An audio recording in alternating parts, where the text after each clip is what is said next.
दोस्तों नमस्कार आदाब, मैं हूं फराज चौधरी। आप देख रहे हैं इंडिया फायर न्यूज़।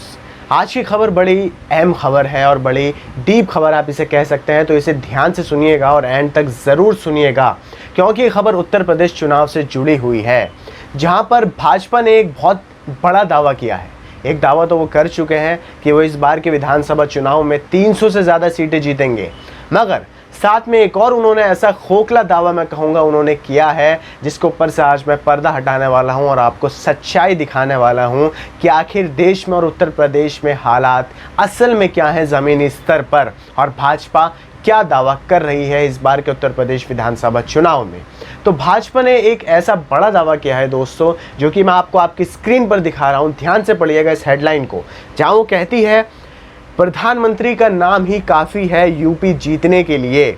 चुनाव से पहले उत्तर प्रदेश भेजे गए करीबी सहयोगी का दावा।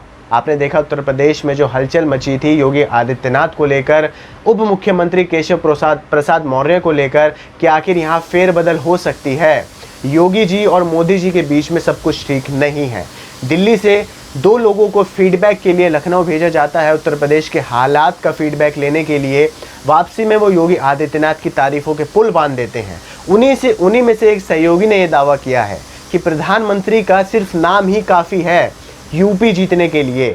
मगर आखिर वो कौन सा नाम है?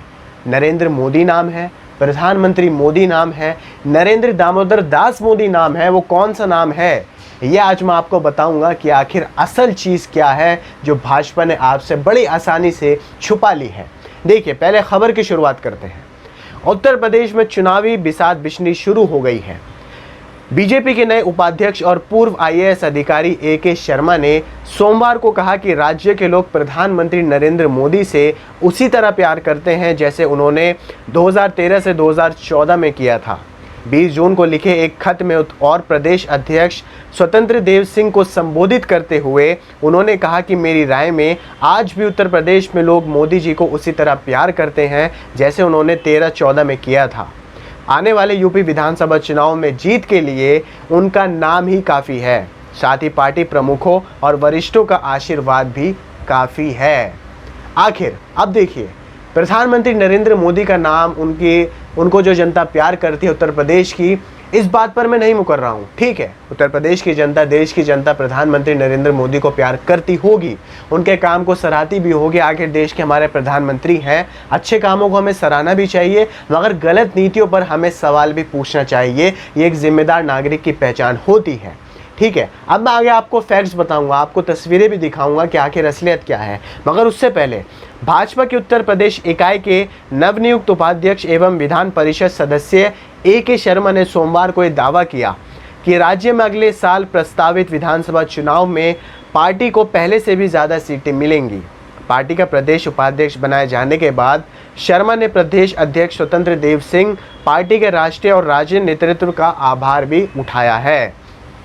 अब दोस्तों देखिए, प्रधानमंत्री नरेंद्र मोदी का यहाँ नाम लिया गया है, तो सबसे पहले हमें हाल ही की बात करनी ज़रूरी है। हाल ही में जो कोरोना की दूसरी लहर हमने सही है, इसमें सेंट्रल गवर्नमेंट का क्या रोल रहा है, प्रधानमंत्री नरेंद्र मोदी का क्या रोल रहा है? क्या टीवी पर आकर हाथ जोड़कर रो देना सिर्फ यही हमारे प्रधानमंत्री नरेंद्र मोदी का काम था? इस कोरोना की दूसरी लहर को पहले से ही जब एक्सपर्ट्स ने चेतावनी दे दी थी कि दूसरी लहर आएगी, देश में कमी है, आप पहले से ही तैयारी रखिए, तो आखिर पहले तैयारी क्यों नहीं हुई? मैं आपको शुरू से लेकर चल रहा हूं, आपको एक एक अंश सुनाऊंगा, ध्यान से सुनिएगा, क्योंकि एक एक फैक्ट्स आपके लिए जानना ज़रूरी है। कैसे उत्तर प्रदेश में प्रधानमंत्री का नाम ही काफ़ी है जीतने के लिए। तो देखिए, सबसे पहले तैयारी की चेतावनी दी गई थी कि तैयारी आप कर लीजिएगा, दूसरी लहर आएगी। मगर तैयारी कैसे की गई? कि तैयारी, अस्पतालों की कमी रह गई, ऑक्सीजन की कमी रह गई, दवाइयों की कमी रह गई, इंजेक्शन्स की कमी रह गई, और कितने लोगों ने अपनी जान गंवा दी हमारे देश में। ठीक है, आपने ये बात सब देखी। अंतिम संस्कार आपने देखे, शमशान घाटों पर किस तरीके से लाइनें लगी हुई थी, वेटिंग लिस्ट, लोगों को हाथ में पर्चियाँ दी जा रही थी कि आपका नंबर यह है, आपके जो परिजन की लाश है आपके पास लेटी हुई है, उसका नंबर इतने घंटे में आएगा, आप यहीं खड़े रहिए। सोचिए आप उन परिवार पर, उन लोगों पर क्या बीत रही होगी जिन्होंने एक तो ऑक्सीजन की कमी के कारण सड़क पर ही अपने परिजनों को गंवा दिया, ऑक्सीजन की कमी हो, दवाई की कमी हो, अस्पतालों की कमी हो, और फिर उन्हें लाइनों में खड़ा होना पड़ रहा है अंतिम संस्कार कराने के लिए। क्या ये प्रधानमंत्री नरेंद्र मोदी का नाम काफ़ी है? या फिर इसके बाद आप देख लीजिए गंगा नहर की, उत्तर प्रदेश की मैं बात कर रहा हूँ। अब उत्तर प्रदेश में नदी किनारे जिस तरीके के हालात पैदा किए गए थे कि लोग मजबूर हो गए थे नदी में अपने परिजनों के शव को बहाने के लिए, क्योंकि जो अंतिम संस्कार की जगह थी, जो शमशान घाट थे, जो कब्रिस्तान थे, वो फुल हो चुके थे, वहाँ पर कोई जगह नहीं थी और सरकार इस पर बिल्कुल चुप्पी साधे हुए बैठी हुई थी। लोग परेशान हो गए थे। गंगा नहर में, यमुना नदी में कैसे लाशें तैर रही थी, ये भयावह तस्वीर जो कि सिर्फ हमारे देश तक सीमित नहीं रही थी दोस्तों, ये इंटरनेशनली पूरी तरीके से वायरल हो गई थी और कैसे हर देश की मीडिया ने हमारे देश पर उंगली उठाई थी। मगर फिर भी हमारे देश की सरकार ने कहा था कि ये सब खबरें झूठी हैं जो इंटरनेशनल मीडिया चला रही है। जो तस्वीरें आप देख रहे हैं लगातार, ये सब वही तस्वीरें हैं जहां इंटरनेशनल मीडिया में हमारा मजाक उड़ा था कि कैसे कोरोना की दूसरी लहर को हम संभालने में तो असफल हुए ही, मगर कैसे भयानक तस्वीरें भी हमने पूरी दुनिया को दे दी हमारे अपने देश का मजाक उड़ाने के लिए। आगे सुनिए अब, देखिए इसके बाद क्या होता है। सिंह को लिखे एक पत्र में कहा गया कि मेरा दृढ़ विश्वास है कि राज्य में 22 में होने वाले विधानसभा चुनाव में आपके और मुख्यमंत्री योगी आदित्यनाथ के नेतृत्व में भाजपा को पहले से भी ज़्यादा सीटें मिलेंगी। उन्होंने कहा कि मैं अपनी पार्टी के माध्यम से जन सेवा का कार्य करता रहूँगा। मुख्यमंत्री योगी आदित्यनाथ की बात भी मैं आपको आगे बताऊँगा कि आखिर कैसे हालात रहे हैं। अभी 4 साल का उन्होंने अपना पूरा लेखा जोखा दिखाया था मुख्यमंत्री साहब ने कि 4 साल में उन्होंने कैसे उत्तर प्रदेश की तस्वीर बदली है।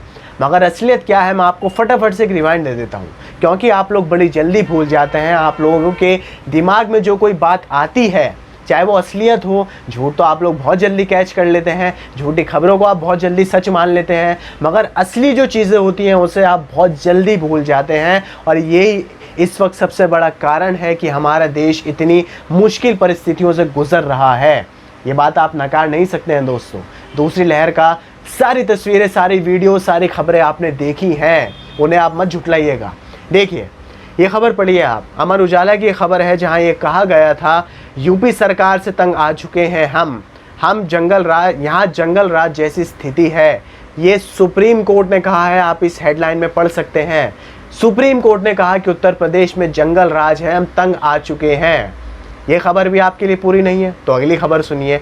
यहाँ देखिए 8 year old Dalit girl found dead in field, strangled to death with her salwar, locals alleged rape. ये खबर पुरानी नहीं है दोस्तों, आप इसकी डेट देख सकते हैं जूम करके, 22 जून 2021, जहां मुख्यमंत्री योगी आदित्यनाथ ये कह रहे हैं कि प्रदेश में अब कोई अपराध नहीं हो रहा है, प्रदेश में कोई दंगे नहीं हैं, प्रदेश में बलात्कार नहीं हो रहे हैं, प्रदेश में एक तरीके से गुंडागर्दी ख़त्म हो गई है। मगर ताज़ी खबर आपके सामने मैंने रख दी है।